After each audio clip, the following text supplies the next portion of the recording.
Hail, hail, the Celts are here, and we have done it. We have got the job done. We took GRAZ to task, and we beat them 2 goals to 1 in a game that can only be described really as a nail biter from start to finish. In the video today, we'll be breaking down everything that we've seen from the game, and also CeltsAreHere were invited to some post-match mix zone action, where I managed to get an exclusive little one-on-one with NYGREN and Sebastian Teneke. On top of that, we'll be looking at the match ratings, as well as where the win now leaves us in the Europa League campaign and what we can think about going forward. But this match was very much a game of two halves, to use that old cliche, and we'll get stuck straight into it. At any point in the video, if you do laugh, you learn, you like something or whatever, please do like and subscribe to the channel for more content like this, and get into the comment section on this one and let me know who you think the real standout performer was, as well as any other thoughts, feelings and hot takeaways from the game itself, because this win did really feel like a monkey off the back, a weight off the shoulders situation once the final whistle went, and hopefully I think we're all looking to go onwards and upwards from here. So interesting to see your thoughts and feelings on who might be stepping up to be maybe the leader in the team, or one of the players that's really standing up to be counted and making a real difference. But yeah, let's just get stuck straight into it, because when the team sheet came out, I don't think there was actually like many surprises as such. Seeing NYGREN coming back out into the right wing position and Alistair Johnson coming back into the team was, you know, like kind of on the cards. But in the preview to the game, I really did think that Brendan would have used this match a little bit more as an opportunity to evolve the team, and especially in his post-match comments, he was chatting about obviously, you know, exploring options with three at the back. But no, for this game we went back to type. Kieran Tierney comes back into start again. I thought that was a big surprise at kick-off, having given the fact that he just went away for international duty, came off the bench twice there, I'm sure, as well as complete a full 90 minutes against Dundee, with the game at the weekend right around the corner. So I would say that's maybe the most surprising element for me in the team. I did feel that Engels had a place in this game somehow, somewhere, and the rest of the players kind of do pick themselves for the most part. GRAZ, on the other hand, we expected them to play 4-4-2 with a diamond midfield. They actually took off one of their strikers who didn't start with the boy Jata. He later came into the match. They played with Malone as a centre striker, and they brought in Rozka, and they made much more of a 4-2-3-1. You guys that love the content here, that tune into all the videos and hit the like button, do a massive effort to support the content here, and we're all very grateful for all the support the content gets. If you guys hit the subscribe button on top of that, it does make a massive difference to just how YouTube operates and everything around that. But we do also have a Substack where we post all the content there without any adverts on it, and you get access to all the behind the paywall exclusive you know, insider scoop kind of content that CeltsAreHere produces, as well as all the other articles and everything else that the website gets up to. And if we can get a bit more support over on the Substack, what I'm hoping we're going to be able to do is get ourselves access to a Y-Scout package again, which means that we don't need to rely on the published highlights that go out into YouTube and everything for these breakdown and preview and scouting videos in general, because, you know, with Y-Scout we can also access footage for all the players that I'm often discussing, as well as, you know, anytime we're looking at any sort of opposition, European or domestic. So if you do enjoy the content, like I've already said in the intro, like, subscribe is brilliant, but be sure to check out Substack. It's £1 a week, £4 a month, and it goes a long way to making the content level up and get better and better. And the reason I reference that is because when you look through the highlights package post-game, especially to look out for moments of, you know, talking points or whatever, it might come across a little bit negative. I do think, like, just to go forwards before we can kind of come back to this, I do think Celtic played brilliant. I don't think there was a bad player in the team, and I think individually everyone played fantastically. But their change of shape here to this 4-2-3-1, Chukwueze was quite free, was quite able to go around the pitch and just get confronting the ball, and, you know, any side of the pitch we were trying to play on, he was one of the men that was often coming out to double up and make things extra hard, as well as Stankovic being that kind of McGregor parallel that we spoke about in pre-match, where just sits in front of the defence and just is always on the ball and looking forward, is a big feature of his game that we've seen in this one. And then with the guys that normally play a bit deeper and break into space, we had them pushed a little bit higher up the pitch in Rozka and Horva.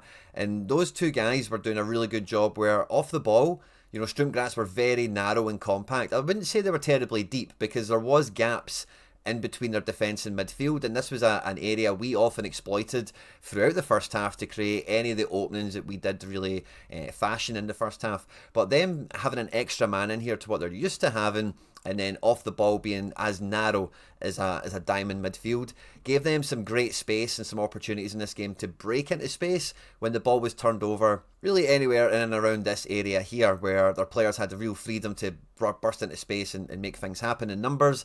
And again, this is something that we're very familiar with domestically, should be something we're quite well capable of dealing with. But you know, STURM Graz are a kind of level above a lot of the teams that we face domestically. It of course kind of goes without saying. And the way we mainly combated this throughout the first half, again, watching the game from the position of the stadium I was in, quite often off the ball we looked much more like a 4-4-2, and this is much more reminiscent of our European campaign last year, where Hatate would be so far up the pitch it would almost look like a second forward to press the opposition defence, and we would have the bank of four in behind, whether the ball was on the left, the right or through the middle, where other players would join in and try and make it hard for them to come out from their defence. Now, to be honest with you, they didn't play particularly deep when they played out from the back. They did, kind of get the ball into the middle a little bit quicker and then look to play in triangles and little sequences where maybe they could draw some people in and then try and exploit some of that space that they would be vacating in and behind them. Now, down to problems we have with the highlights and getting them into the software that I've got here. Again, part of the reason I thought I would mention the Substack little campaign or thing we're going to try and get off the ground. This starts off with us going up the pitch on the left-hand side and we lose the ball. John Gorenk-Stankovic, the kind of deep-lying midfielder for them, you can see over here, the other boy that gets sent off later in the game, win the ball over. And we've been in this position, and we're often in this position 1,000 times. And the one pass, and this is probably for me really what makes the goal that we never would make, is playing right through here. And if you can imagine this on a training pitch, it's a really narrow gate you're kind of using to maybe get your defenders to activate the attackers. And this is a very direct pass. You can see the amount of space that the boys got in here, and even you see where the other striker is here, the boy Malone, who's right up high on the pitch. They can very quickly, with one pass, if they do break the lines, the most common pass I think most people would imagine and expect this type of player could play is into here, just a big bit of grass that the ball could fly through quite quickly. It's through the middle as well, and then you can have people turning and running. But this ball straight into that gate here eliminates 4 Celtic players essentially. It's a line breaking pass, as the expression goes. And that's why I said at the tip-off, I don't really want to hang anyone out to dry. I don't really want to be highlighting anyone being particularly at fault here. This is a clash of systems. You know, they've just got more bodies in the middle here, and you can feel it. Now, the goal of the strike is an absolute worldie, but the problem we always have in transition and counter-attack is that we're just not good at having the danger man completely marked out the game. And, you know, we experience this quite a lot being the dominant team, I suppose, where, like, for example, Taneke over recent weeks is getting doubled up on in the wide area. We've seen it before with if you sit on McGregor, all that kind of chat. Now, I do think the midfield three do a good job of getting back together and trying to close down space. But the problem, I think, all the time when we lose goals like this is that so many of the players are focused on getting into their position, getting into the right space, rather than tracking a runner, sticking to the man that you've probably scouted and, you know, in the pre-match prep you've identified. These are the playmakers, these are the guys that are going to break away, and if they get running, someone's got to follow them. Like, why McGregor is so far off the man here when, you know, given where he's been throughout this, you know, running back to defend. He's had the run of this, man. You can clearly see who's going to get the ball played to him. Scales and Vickers have got a 2v1 situation with the striker, and Tierney's getting back in with the winger. Now, yeah, you do want to cover that space in and behind here so that he can't kill Tierney. I get that. But by McGregor being close to him, it's not totally going to eliminate that shield kind of element. The only other time in the match they really made a good opportunity like this, STURM Graz, is the time they hit the post. Now, it's a nice ball that they play down the channel. The man breaks the offside trap. Kaitashvili, the guy that hits the post, the danger man, no one's close to him, no one's tracking him, and he's got into that gap in and between defence and midfield, which, again, we did enjoy from them. We're not, like, the only culprits of it. And, you know, at 1-0 down, if he does finish that there, this looks like schoolboy defending, really. And this guy isn't lightning quick. This guy isn't untrackable. And really, when you look at where he's taking the shot from, the amount of time and space he's got to walk onto it, and how gaping the goal is, you know, just on that other side of Schmeichel, we're quite lucky we didn't go 2-0 down in this one. Now, after 4 minutes, we obviously lose Iheanacho to Johnny Kenny, and in the 25th, 26th minute, we lose Alistair Johnson, and Colby Donovan starts the game. I personally thought Donovan would have started the game in general anyway, but it's maybe a story for another day. But by the time we get to, like halfway through the first half or so, it's quite obvious that NYGREN is really struggling in the wide area for pace. I think on the ball, when he's got the ball into feet, he's a very good passer. He's a capable dribbler. And as we've seen in the box, like he knows where the back of the net is. He's got that kind of striker instinct on him. But quite often, by the time we would get the ball to NYGREN, he would be quite isolated, be doubled up on, and he would really need to try and do some step overs, try and do some dribbling to buy some space and try and play something off. And it never really came off for him. It felt like strength-wise or speed-wise, probably is the way I was thinking about it at the time. Their left-hand side kind of had our number. On the left-hand side for us, it felt kind of like the opposite, that, Tuneke, with dribbling and a bit of guile, was getting some space off of these two guys, and was, you were begging for Tuneke to have a little bit better delivery. And I just felt there was a period in this first half where if we'd swapped these boys' sides just for 5 minutes at the end of the first half or something, I think you could have got a really good bit of action out of Tuneke in the first half down the right, and maybe NYGREN on the left-hand side, getting a better delivery out of this side of the pitch. We might have, we could have got something out of it. Johnny Kenny in the first half, from this type of position here, very almost Kyogo Maeda-esque, was really good at harrying the back line, turning the ball over and creating 2 chances for himself. The second one, maybe there was a pass, but I think he's done okay to fashion the shot and keep the pressure on them and keep them on the back foot. And when you see Kenny doing that, Tuneke's got a bit of that action in him. And these guys, if you put a bit more pace and a bit more, Ferrari rev engine power behind it, perhaps we might have got some change out of it. But the first half comes and goes, and outside of the wonder goal from them, the game was very balanced. There wasn't really, like, they hit the post and scored, so you can't say they weren't in it. But that was really the only 2 sniffs at goal they got, really, in the entire match, and it was in the first half.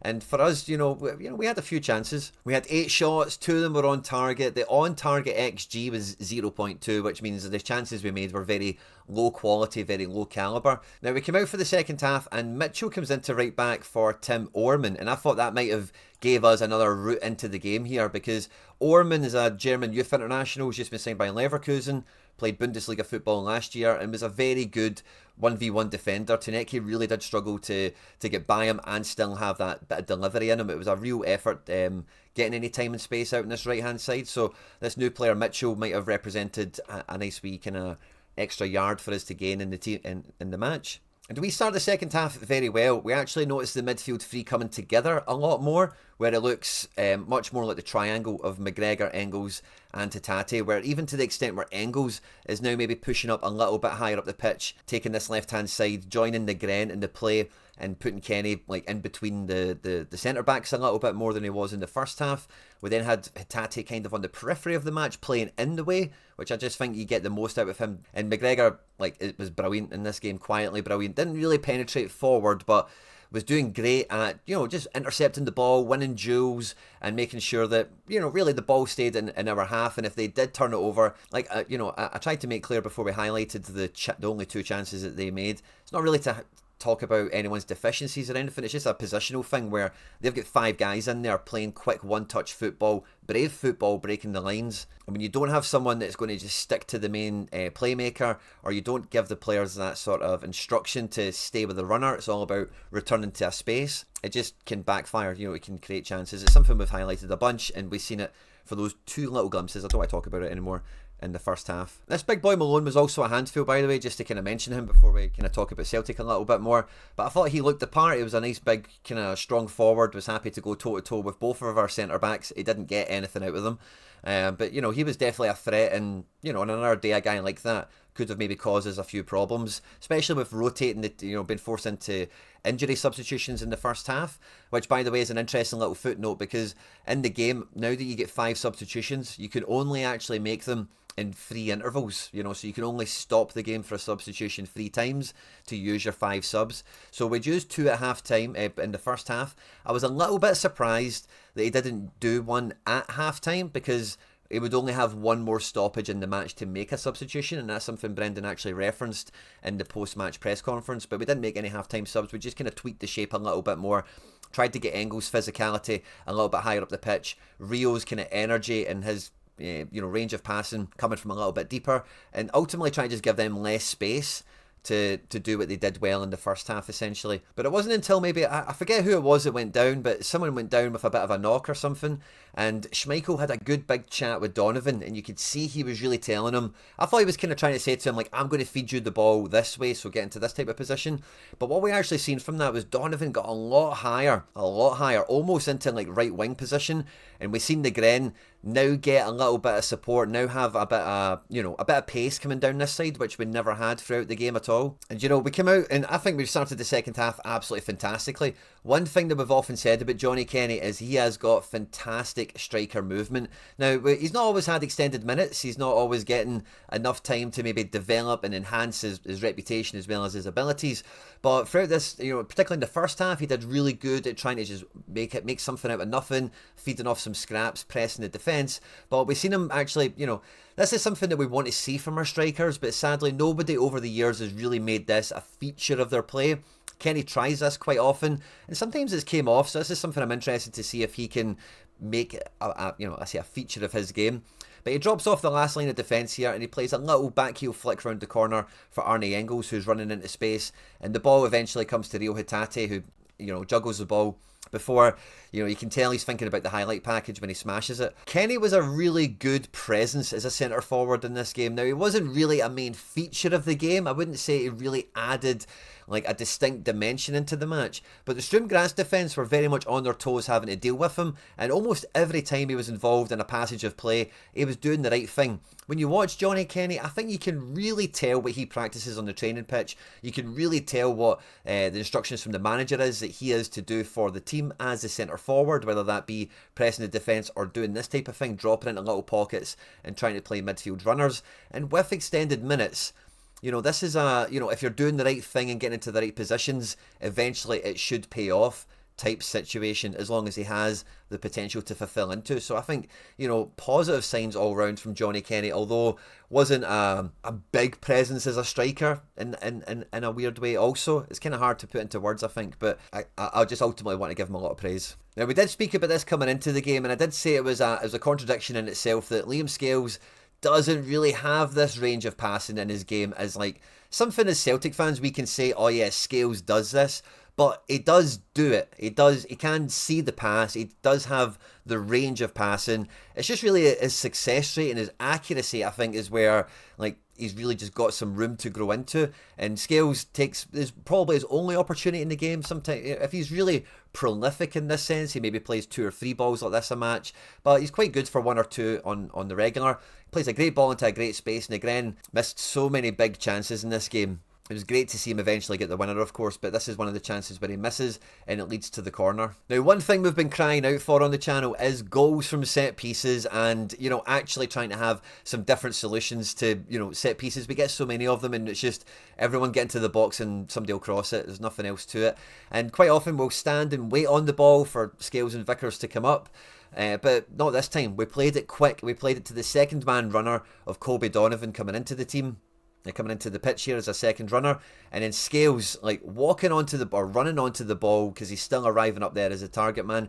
And if you look at the gap, and it's not the best angle for it here, but look at how tight that wall of STURM GRAZ players is. And again, if you imagine this as cones on a training pitch or something, a very narrow gate to hit the ball through. He's got to open his body and his foot onto it. Great finish, great little celebration, but it's in very quickly back to business for the big man. And then we see Donovan in that advanced, more kind of right wing back, right wing position, where he is being the wide player to find into space. And then can we hit a cross from, do we call this from deep? I don't know, but certainly an earlier cross. And again, we get another chance. I'm pretty sure this is another NYGREN chance that will go for the second corner that ends up in being the NYGREN goal. But as you can see where Tierney is here on the pitch as well, STURM GRAZ have really let us back up the pitch, and this is a situation that we have been familiar in, but they have not been as rigid defensively as some of the other opponents that we've played, where yeah, they've got the numbers, but there's big gaps everywhere.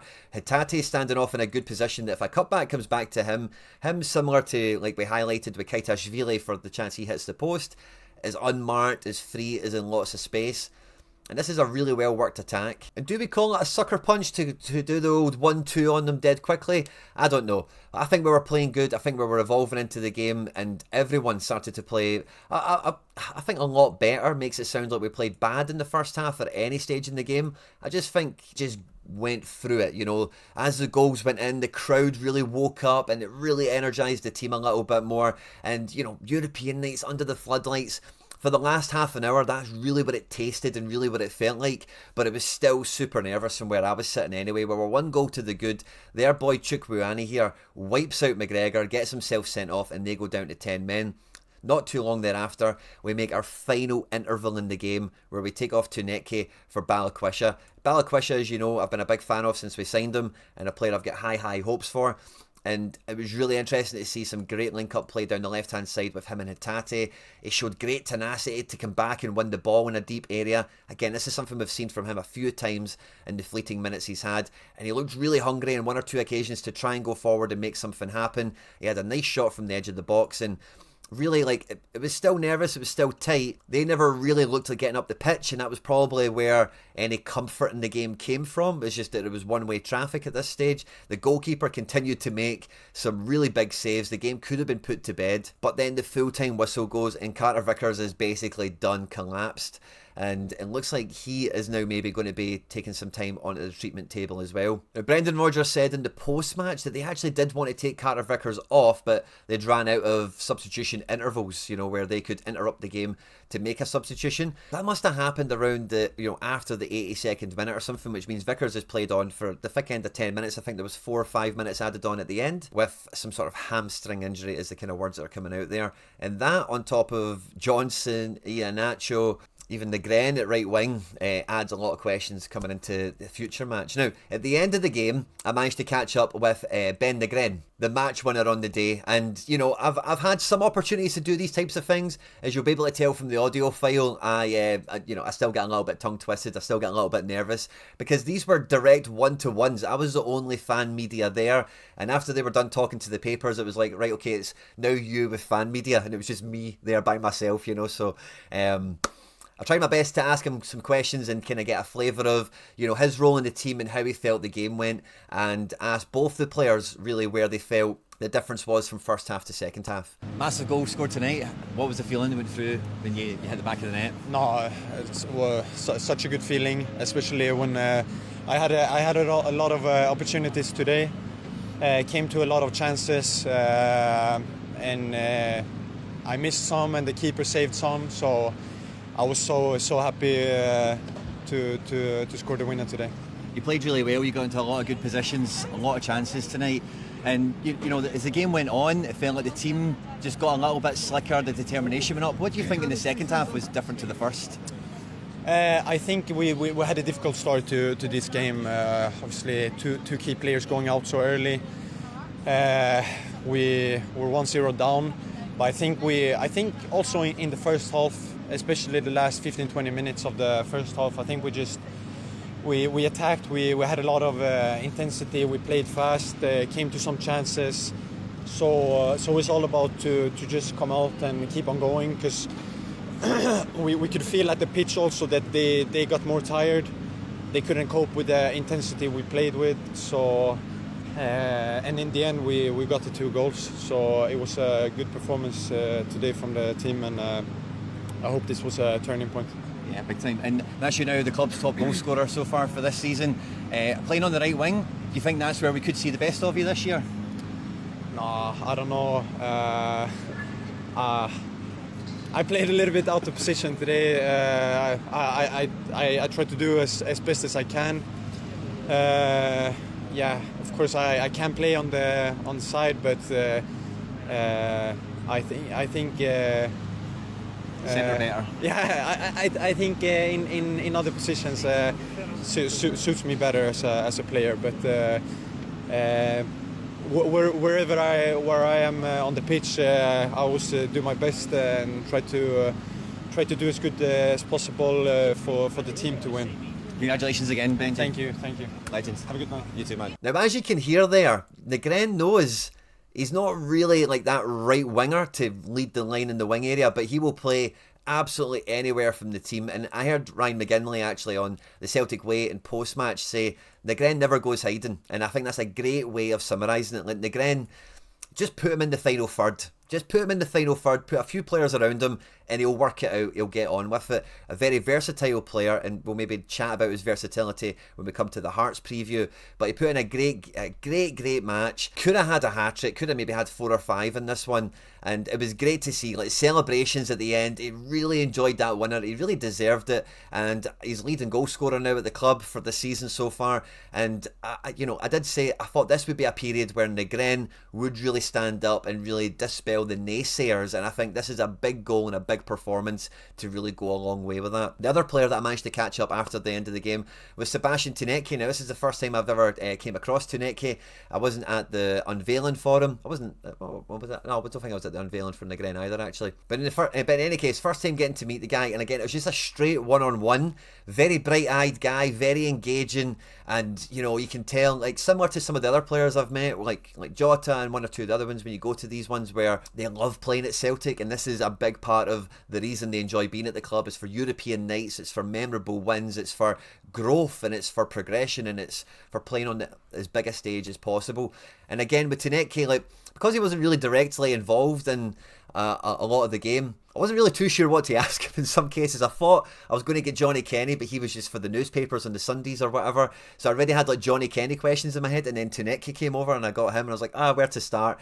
So yeah, let me know what you think about me and Tunetke, but there you go. It's been a whirlwind start for you at Celtic. The win tonight, can you tell me what that feels like?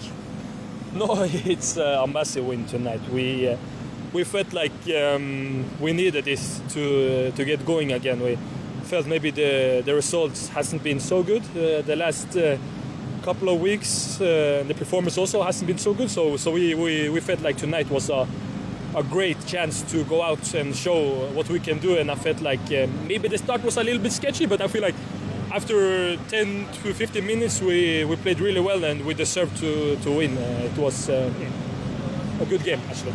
Yep. A very tight game, to say the least. The second half, it really did feel that the whole team kind of went up some levels. Yeah. What would you say the main difference from the first half to the second half was? Was there any changes at half time or any sort of new instructions or anything like that? No, I think we spoke in the dressing room about to keep going now, because we felt like maybe especially the last 20 minutes we were really on them. We had a really high tempo and we kept going. So for us it was just like to keep going, and we know if we got 1-1, we will get the 2-1, and yeah. It was a massive result and a massive win today. I thought you played great tonight. Do you think this result can be a bit of a springboard to get us going for the rest of the season? 100%. This was a massive game, but we have so many big games, so it's upcoming now. So for us, we have to use this like an inspiration.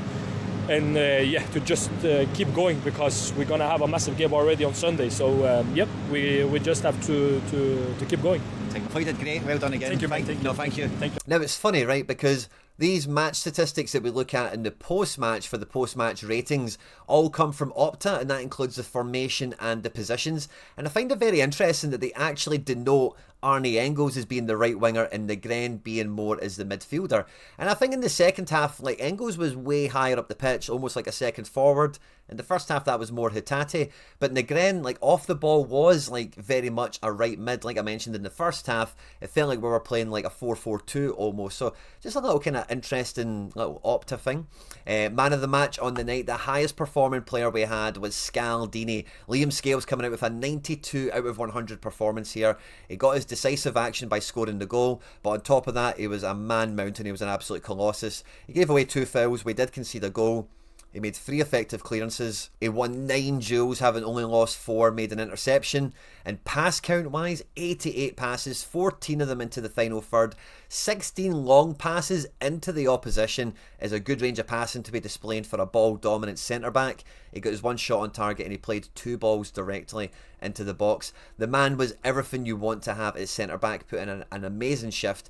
Arne Engels again was a standout performer. One thing that I did think Arne Engels was great at in this match was putting his hip into somebody. You know, I don't think he was ever really like a playmaker in this game or really grabbed the game by the scruff of the neck. But again, very similar to what was just said about NYGREN. Never really went hiding in this match, and that is something that we've been able to say about Engels in the past, where domestically more than European-wise, where you could go through a match and go, what did Engels even do? Where even was he?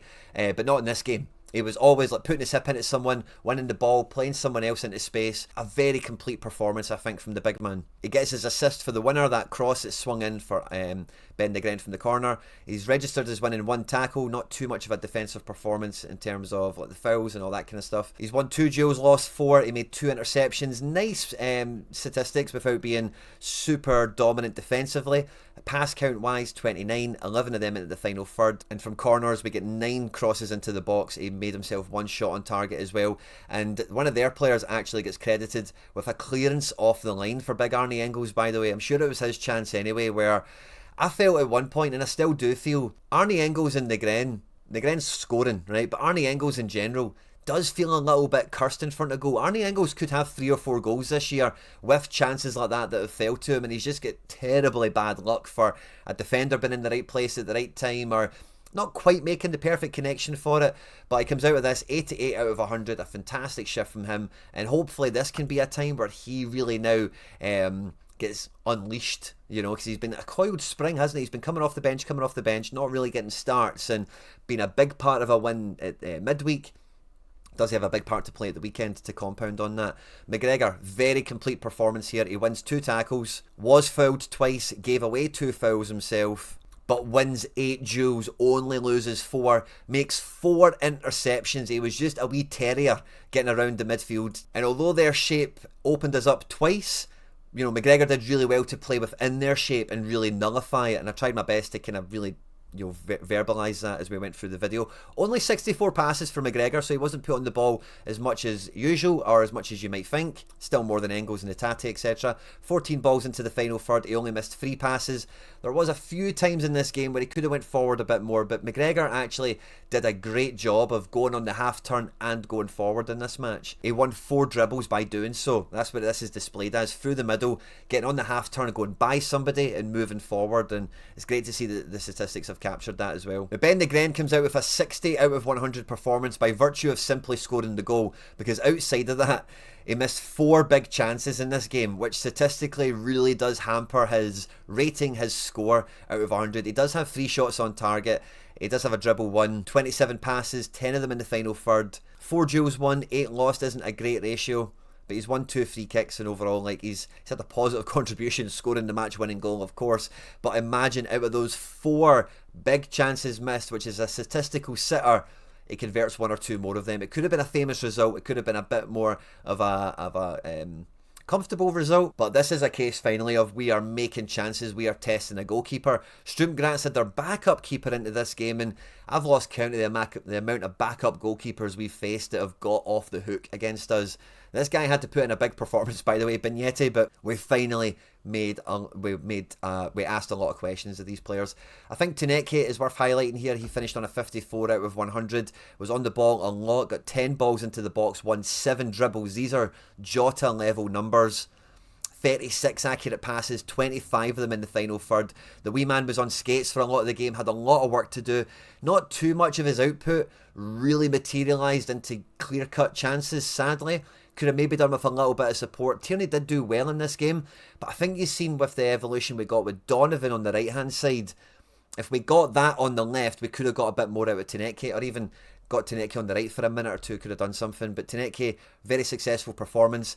Maybe just a little bit more composure, or maybe just following his gut a little bit more. It's hard to say which one it would be, and he could have maybe made a bigger impact on the match. Carter Vickers essentially playing his sweeper tonight, made 3 effective clearances, gave away a foul, was booked. I did think his booking was quite harsh, to be honest with you. 7 duels won, 94 passes, 29 of them were long passes into the opposition, and I think that's maybe a bit of a statistical glitch because of maybe like him passing from here up to like Engels. It probably counts as that, doesn't it? So maybe gives him a little bit of a statistical false kind of read there. But I thought everyone played fantastic. I think everyone comes out with pass marks. Colby Donovan gets an 85 out of 100 rating in this one. He gets his assist for Liam Scales' opener as well, of course. That kind of escaped me, to be honest with you. Wow, what a turnout for the wee man. He gave away a foul. Oh, wow. He technically gets a clean sheet bonus. That's a bit of an anomaly. So a 75 out of 100 is probably more accurate. The reason he gets that is he played over 60 minutes in the match and we didn't concede a goal. So that's an interesting detail, I guess, for Kobe Donovan fans. But a little bit of a statistical kind of anomaly there, you could say. 17 possession lost. And again, for fullbacks, we speak about this all the time. This is like they lose the ball to throw-ins or they cross the ball into the box and the keeper catches it. Stuff like that. We're not really too concerned about high possession loss statistics. For fullbacks, he won 5 duels, only lost 3. That's way more important and way more impressive. 37 passes in this game, 13 of them in the final third. 2 attempted assists and 2 big chances created. Great numbers from Kobe Donovan here. I actually forgot to double check that for Engels. 4 attempted assists and 3 big chances created for him. And what about McGregor again? Sorry, yeah, I think that's maybe why I missed it for him. What about NYGREN? No other attempted assists or big chances created for him. But yeah, Kobe Donovan, massive pass marks in this one. 85, 75 out of 100, whatever you want to think of it as. He played 5 balls into the box and he won a dribble. Great shift from the wee man. Really a great feather in his cap. Nice kind of little chapter of development he's going through. And hopefully it's onwards and upwards for him. So our first win in the Europa League takes us into 21st position on 4 points after 3 games. I did a full Europa League preview. I'll actually link that at the end of the video in case you missed it, where I went through the whole campaign, all the fixtures, and tried to forecast how many points we would need and get. And, you know, feel free to jump in on that now that we're 3 games in. But I had us by this point being on 7 points. I had us beating Braga at home. The draw I had us having, and I had us beating STURM Graz at our place as well. So we're a little bit behind the 8 ball. We're a little bit behind what I would see as being par, but having our first win on the board, getting into 4 points and getting into the blue zone here that's on the table. I know we don't like the blue zone, but we're getting into that. We'll have a playoff round to play for, and maybe that will encourage some more January stuff and bloody blah stuff for another day. But this table and the fixtures, like I've tried to say in the preview and throughout this competition, it's a very narrow bandwidth of quality teams. You know, there's not too many that are really head and shoulders above the rest, and there's, you know, if we look at the bottom of the table, like, yeah, like Rangers are terrible. We all expected them to finish bottom alongside the likes of Tel Aviv and 1 or 2 of these other clubs, but Stuttgart, Nice, Salzburg, STURM Graz even weren't that bad, were they? Feyenoord. There's a lot of really good teams down in this section here who could spring up the table as the fixtures roll on. We're not even halfway through. Celtic's next game is the 6th of November, something like that. Yep, the 6th of November, and we travel away to top of the table Midgetland. The mighty Midgets have won 3 games on the spin. They beat STURM Graz 2-0. They beat Nottingham Forest, Ange Postecoglou's Nottingham Forest, 3-2 at the City Ground. And last night they dispatched with Tel Aviv by 3-0. This will be a big test for Celtic. This is a game where I think, what did I say we would do in the preview? I think I didn't have us down for a win in this one. In any case, I thought this might be a draw or could be a loss. I can't remember precisely. But coming into this, they're very much in form, not doing too bad domestically. And obviously in Europe, riding really high. And they're in a really strong position to be finishing in the upper echelons. And they'll be looking at a game like us and thinking, we've played Celtic not too long ago, yada yada. They'll see the problems we've got in the team. And if these injuries that we've picked up in the match are long-standing, you know, well, we have all those guys back for a game in just under 2 weeks. Between now and then, we're going to be playing Hearts, we're going to be playing Falkirk, and we're going to be playing them in the Cup as well. So there's plenty of football to be played between now and then. Hopefully Celtic are going to continue to rise in the ascendancy. And if we can get 3 points in this game, I think it will right the wrongs of Braga. We can maybe just forget about that game in terms of, you know, the targets for the group and how many points we should be getting for each individual match, etc. But this is a match that will require Celtic to be at their best, because right around the corner we have got a massive 6-pointer. Stay tuned to the channel, we'll have a full preview and analysis of Celtic versus Hearts on screen, and now some other stuff that we've made that YouTube thinks you might enjoy. Let me know your thoughts and feelings and takeaways from this one, everyone. Thanks for tuning in. Like, subscribe, share, retweet, all that good stuff. Hail, hail, and moan the hoops.